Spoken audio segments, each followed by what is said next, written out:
It's your boy Floyd, the Trotter Boss, back today with a new video. And this video is from Royalton, White Sands. Now, this video was shot on the same weekend that I went to Blue Waters. So that's just over a year ago. Yeah, we have some videos in the archives to put out, so just look out for those. Now, this is not a review because we did not stay at that property, so it would be unfair for me to give it a review. This property is beautiful. If you guys may or may not have already known, this property was acquired by Royalton maybe 10 years or over that. Yeah, but I'm not sure if everybody know what this property was formerly known as. And I'm going to give you 5 seconds to tell me.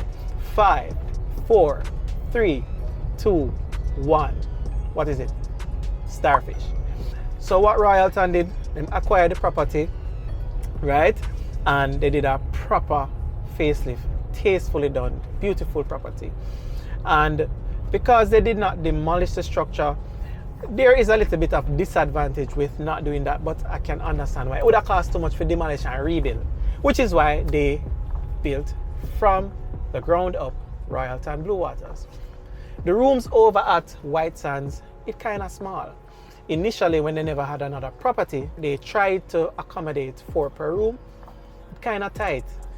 I would think it's a little bit too intimate, especially for a group, you know, 3 adults and a child. Yeah, it's kind of too tiny for my liking. So I understand why they did it.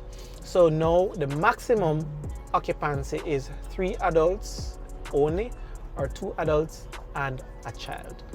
So yeah, that's the only disadvantage with them. But in terms of the property and the food and the restaurants and all them kind of stuff, beautiful, beautiful. It's worth the money, and this is the most budget friendly option of all the Royalton properties.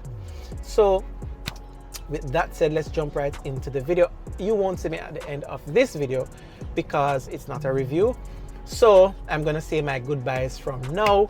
But just remember to do everything I'm always telling you to do at the end of my videos, right? Subscribe, like, and all them beautiful things. But I also want to say thanks for the support. Big up on yourself. Keep safe. And don't forget to do what? Keep trotting little more.